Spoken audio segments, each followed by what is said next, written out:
بسم اللہ الرحمن الرحیم۔ سامعین دی وقار، آج کی اس ویڈیو میں انشاءاللہ عز و جل آپ احباب کے سامنے نماز تہجد پریکٹیکل پڑھ کے دکھلاؤں گا کہ نماز تہجد میں کیا کیا اور کب کب پڑھنا ہے، اور اسی طرح نماز تہجد کے انتہائی اہم اور بنیادی مسائل بھی آپ کے سامنے ذکر کروں گا۔ اس لیے آپ تمامی احباب سے گزارش ہے کہ اس ویڈیو کو آخر تک لازمی سماعت فرمائیے، اور اگر ویڈیو پسند آئے تو اس ویڈیو کو لائک اور اپنے دوست احباب کے ساتھ اس کو ضرور شیئر فرمائیے۔ نماز تہجد ایک ایسی نماز ہے جو اللہ کو بھی بڑی پسند ہے اور اللہ کے محبوب پیغمبر کو بھی بڑی پسند ہے۔ میرے محبوب پیغمبر صلی اللہ علیہ وسلم نے ارشاد فرمایا، اگر مجھے اپنی امت پر مشقت کا، تکلیف کا، دشواری کا خوف نہ ہوتا تو میں اپنی امت پر اس نماز تہجد کو فرض قرار دے دیتا۔ میرے محبوب پیغمبر صلی اللہ علیہ وسلم نے ارشاد فرمایا کہ جب نماز تہجد کا وقت ہوتا ہے تو اللہ رب العزت آسمان دنیا پر تشریف لاتے ہیں اور اپنے بندوں کو مخاطب کرتے ہوئے ندا دیتے ہیں، پکارتے ہیں اپنے بندوں کو، ہے کوئی مجھ سے مانگنے والا میں اسے عطا کروں، ہے کوئی مجھ سے مغفرت طلب کرنے والا، بخشش چاہنے والا میں اس کی مغفرت کروں، ہے کوئی مجھ سے رزق مانگنے والا میں اسے رزق عطا فرماؤں، ہے کوئی مجھ سے اولاد مانگنے والا میں اسے اولاد عطا فرماؤں۔ میرے محبوب نے ارشاد فرمایا، صبح نماز فجر تک یعنی طلوع فجر تک اللہ رب العزت اپنے بندوں کو اسی طرح پکارتے رہتے ہیں۔ تو بڑی فضیلت والی نماز ہے۔ اللہ سے دعائیں مانگنی چاہیے کہ یا اللہ ہمیں نماز تہجد پڑھنے کی توفیق عطا فرما۔ یہ اللہ کی توفیق کے بغیر یہ نماز ہر بندے کو نصیب نہیں ہوتی، تو اس لیے مانگا کریں اپنے رب سے کہ یا اللہ یہ نماز ہم پڑھنا چاہتے ہیں، تیری توفیق کے بغیر ہم نہیں پڑھ سکتے، ہمیں پڑھنے کی توفیق عطا فرما۔ نماز تہجد میں سب سے بڑا اور بنیادی جو مسئلہ عوام الناس میں مشہور و معروف ہے، جس میں اکثر و بیشتر لوگ غلط فہمی کا شکار ہوتے ہیں، وہ ہے اس نماز کی نیت کرنا کہ جناب اس کی نیت کرنے کا کیا طریقہ ہے۔ بھئی کوئی مشکل طریقہ نہیں ہے، نیت کا تعلق دل کے ساتھ ہے۔ آپ کا دل میں یہ ارادہ ہونا چاہیے کہ بھئی میں نماز تہجد پڑھ رہا ہوں، منہ میرا قبلہ کی جانب ہے، اللہ کی رضا کے لیے پڑھ رہا ہوں، 2 رکعات پڑھ رہا ہوں، یہی آپ کی نیت۔ لیکن اگر آپ زبان کے ساتھ بھی کرنا چاہتے ہیں تو اس میں بھی کوئی قباحت کی بات نہیں، آپ زبان سے کر سکتے ہیں کہ میں 2 رکعات نماز تہجد منہ طرف قبلہ کی جانب اللہ کی رضا کے واسطے، اللہ اکبر۔ اور اسی طرح بہت سارے لوگ اس مسئلہ میں بھی غلط فہمی کا شکار ہوتے ہیں کہ جناب نماز تہجد کی رکعات کی تعداد کتنی ہے، 2 ہے، 3 ہے، 4 ہے، 6 ہے، 8 ہے، 12 ہے، کتنی ہے؟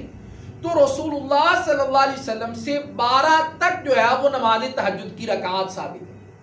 آپ صلی اللہ علیہ وسلم اکثر و بیشتر 8 رکعات پڑھتے تھے، لیکن علماء نے لکھا کہ 12 تک بھی ثابت ہے، لیکن کم از کم آپ نماز تہجد کی 2 رکعات پڑھ سکتے ہیں، 2 سے کم نہیں، اور زیادہ آپ کا جتنا جی چاہے آپ پڑھ لیجئے، لیکن آپ کو چاہیے کہ حضور کی سنت پر عمل کرتے ہوئے 8 رکعات ہی پڑھا کریں۔ لیکن اگر آپ 8 سے زائد بھی پڑھنا چاہتے ہیں تو اس میں بھی کوئی حرج کی بات نہیں ہے، علماء نے لکھا ہے کہ اجازت ہے، لیکن کم از کم 2 رکعات پڑھنی چاہیے۔ اسی طرح ایک مارکۃ الآراء ہمارے ہاں مسئلہ یہ بھی سمجھا جاتا ہے کہ جناب نماز تہجد کے لیے سونا ضروری ہے یا بغیر سوئے بھی نماز تہجد پڑھی جا سکتی ہے؟ تو جناب سونا ضروری نہیں ہے، لیکن بہتر ہے، افضل ہے کہ پہلے آپ کچھ دیر آرام کریں، پھر اٹھ کر اللہ کے حضور کھڑے ہو کر اللہ کی عبادت کیجئے نماز تہجد کے ذریعے۔ یہ افضل عمل ہے۔ رسول اللہ صلی اللہ علیہ وسلم سے یہی طریقہ کار ثابت ہے کہ آپ پہلے کچھ دیر آرام فرماتے، پھر آپ اپنے بستر سے اٹھ کر نماز تہجد پڑھا کرتے تھے۔ لیکن اگر کوئی مجبوری ہے، کوئی مسئلہ درپیش آ گیا، مثال کے طور پر کوئی آدمی سفر پر گیا ہوا تھا، وہ رات کو 12-1 بجے واپس آیا، اب اس کا جی چاہ رہا ہے کہ بھئی میں کیا کر لوں، نماز تہجد پڑھ لوں، تو اب شریعت اس کو اجازت دیتی ہے کہ بھئی وہ نماز تہجد کی رکعات پڑھ کے پھر وہ سو جائے اور پھر صبح اٹھ کر نماز فجر جو ہے وہ جماعت کے ساتھ ادا کرے۔ ایسا کرنے میں کوئی قباحت کی بات نہیں ہے۔ تو بہرحال سونا ضروری نہیں ہے، افضل ہے کہ سویا جائے پھر اٹھ کر نماز تہجد پڑھی جائے۔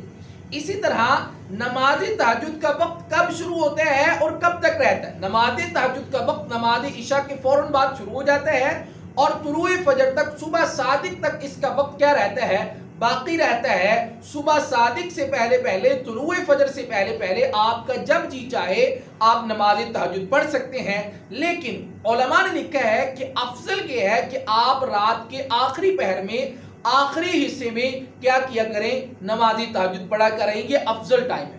اور اسی طرح ہمارے یہاں اکثر و بیشتر خواتین میں خاص طور پر یہ مسئلہ بہت زیادہ مشہور ہے، جبکہ یہ مسئلہ غلط ہے۔ خواتین میں یہ بات مشہور ہے کہ جناب والا اگر کسی نے نماز تہجد ایک مرتبہ پڑھی ہے تو اب یہ نماز تہجد اس پر لازم ہو جاتی ہے، فرض ہو جاتی ہے۔ تو بیچاری ہمارے گھر کی جو خواتین ہیں، اسلامی مائیں اور بہنیں ہیں، وہ اسی ڈر سے نماز تہجد پڑھتی نہیں ہے کہ بھئی اگر نماز تہجد پڑھ لی تو ہمارے اوپر لازم ہو جائے گی، بعد میں پڑھی نہیں جائے گی، ہم گنہگار ہوں گے۔ تو بھئی یہ غلط بات ہے، ایسی کوئی بھی بات قرآن و حدیث سے ثابت نہیں ہے۔ اللہ آپ کو جب توفیق دے رہا ہے، سال میں ایک مرتبہ، مہینے میں ایک مرتبہ، ہفتے میں ایک مرتبہ، روزانہ کی بنیاد پر اللہ آپ کو توفیق دے رہا ہے، آپ روزانہ پڑھیے، لیکن کم از کم جب بھی اللہ آپ کو توفیق دے رہا ہے تو آپ نماز تہجد پڑھیے۔ ایک مرتبہ پڑھنے سے یہ نماز آپ کے اوپر فرض یا واجب نہیں ہو جائے گی۔ اب نماز تہجد پڑھنے کا کیا طریقہ کار ہے؟ دو رکعات کر کے آپ نماز تہجد پڑھنی ہے۔ اصولی طور پر ایک لائن میں اگر اس کا طریقہ آپ کے سامنے میں ڈسکرائب کروں تو وہ یہ ہوگا کہ نماز تہجد کی 2 رکعات آپ نے ویسے ہی پڑھنی ہے جیسے کہ آپ عام جو نوافل ہیں ان کی 2 رکعات پڑھتے ہیں، آپ نے اسی طرح پڑھنی ہے۔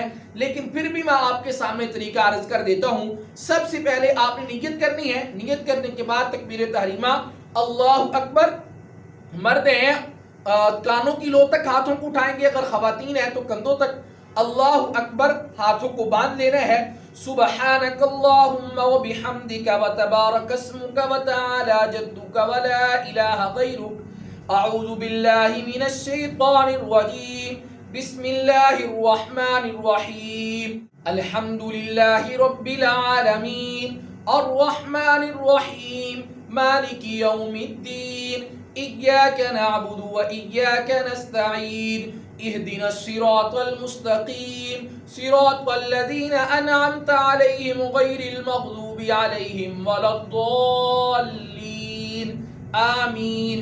اب اگر اس کے بعد آپ کوئی سورت شروع سے شروع کر رہے ہیں تو آپ بسم اللہ پڑھیں گے، اگر آپ کوئی سورت شروع سے شروع نہیں کر رہے بلکہ درمیان سے یا آخر سے تو پھر آپ نے بسم اللہ نہیں پڑھنی۔ میں مثال کے طور پر سورۃ الکوثر پڑھتا ہوں تو میں بسم اللہ پڑھوں گا، بسم اللہ الرحمن الرحیم، انا اعطیناک الکوثر فصل لربک وانحر، ان شانئک هو الابتر۔ اگر کسی کا جی چاہتا ہے کہ بھئی میں ایک سورت کو بار بار پڑھوں، جیسے بعض لوگ ہر ایک رکعت میں نماز تہجد کی ایک رکعت میں سورۃ الاخلاص کو 3 دفعہ پڑھتے ہیں، تو اس میں بھی کوئی حرج کی بات نہیں، آپ پڑھ سکتے ہیں۔ سورۃ الکوثر کو 3 مرتبہ پڑھ لیجئے، سورۃ الاخلاص کو 3 مرتبہ، سورۃ الفلق کو، ناس کو، جس سورت کو آپ 2 دفعہ، 3 دفعہ، 4 دفعہ پڑھنا چاہتے ہیں آپ پڑھ سکتے ہیں، اس میں کوئی حرج کی بات نہیں۔ تو جب آپ نے سورت کو پڑھ لیا پھر اس کے بعد آپ نے کیا کرنا ہے؟ رکوع کرنا ہے، رکوع میں 3 دفعہ تسبیحات کو کہنا ہے، پھر اس کے بعد آپ نے سمی اللہ لمن حمیدہ کہہ کر کھڑے ہو جانا ہے، پھر اس کے بعد آپ نے ربنا لک الحمد یعنی قومے کی حالت میں جب آپ نے رکوع سے کھڑے ہونا ہے، سمی اللہ لمن حمیدہ ربنا ولک الحمد، یا حمدن کثیرا طیبا مبارکا فی، اس دعا کو پڑھ سکتے ہیں۔ پھر آپ نے اللہ اکبر کہہ کر سجدے میں چلے جانا ہے اور سجدے میں جا کر 3 مرتبہ تسبیحات پڑھنی ہے، سبحان ربی الاعلی، سبحان ربی الاعلی، سبحان ربی الاعلی۔ اسی طرح آپ نے دو سجدے مکمل کر کے اللہ اکبر کہہ کر آپ نے کھڑے ہو جانا ہے، پھر ہاتھوں کو باندھ کر پہلے آپ نے بسم اللہ پڑھنی ہے، بسم اللہ پڑھ کر سورۃ الفاتحہ، پھر ساتھ میں سورت، پھر اسی طرح رکوع، پھر 2 سجدے، پھر اس کے بعد آپ نے التحیات کی شکل میں کیا کرنا ہے؟ بیٹھ جانا ہے۔ التحیات کی شکل میں بیٹھنے کے بعد سب سے پہلے آپ نے تشہد پڑھنی ہے، التحیات للہ والصلوات، اس کو آخر تک، پھر آپ نے درود پاک پڑھنا ہے، پھر اس کے بعد آپ نے دعائے موصولہ یا کوئی بھی دعا جو قرآن سے اور حدیث سے ثابت ہے ایک کی بجائے آپ 1000 دعائیں بھی پڑھ سکتے ہیں۔ ہر وہ دعا پڑھنے کی اجازت ہے جو قرآن و حدیث سے ثابت ہے، جتنی آپ کا جی چاہے آپ دعائیں پڑھیے۔ دعائیں پڑھنے کے بعد آپ نے پہلے دائیں طرف السلام علیکم ورحمۃ اللہ، پھر آپ نے بائیں طرف السلام علیکم ورحمۃ اللہ، تو یہ آپ کی 2 رکعات کیا ہو جائیں گی؟ مکمل ہو جائیں گی۔ اسی طرح آپ نے 2 رکعات کر کے 4 پڑھ لیجئے، 6 پڑھ لیجئے، 8 پڑھ لیجئے، 8 سے زائد پڑھ لیجئے، لیکن بہتر عمل یہی ہے کہ آپ زیادہ اگر رکعات پڑھنا چاہتے ہیں تو آپ 8 رکعات پڑھیے، کیونکہ آپ صلی اللہ علیہ وسلم اکثر و بیشتر 8 رکعات ہی پڑھا کرتے تھے۔ مجھے امید ہے کہ آج کی اس ویڈیو سے آپ احباب نے بہت کچھ سیکھا ہوگا۔ اللہ تبارک و تعالیٰ سے دعا ہے کہ اللہ تبارک و تعالیٰ مجھے اور آپ کو نماز تہجد پڑھنے کی توفیق عطا فرمائے۔ اور اگر آپ نے ابھی تک بھی اس ویڈیو کو لائک نہیں کیا تو لائک کیجئے، اپنے دوست احباب کے ساتھ اس کو شیئر کیجئے، ہمارے چینل کو سبسکرائب کیجئے۔ ملتے ہیں نیکسٹ ویڈیو میں، تب تک کے لیے اپنا خیال رکھیے۔ السلام علیکم ورحمۃ اللہ وبرکاتہ۔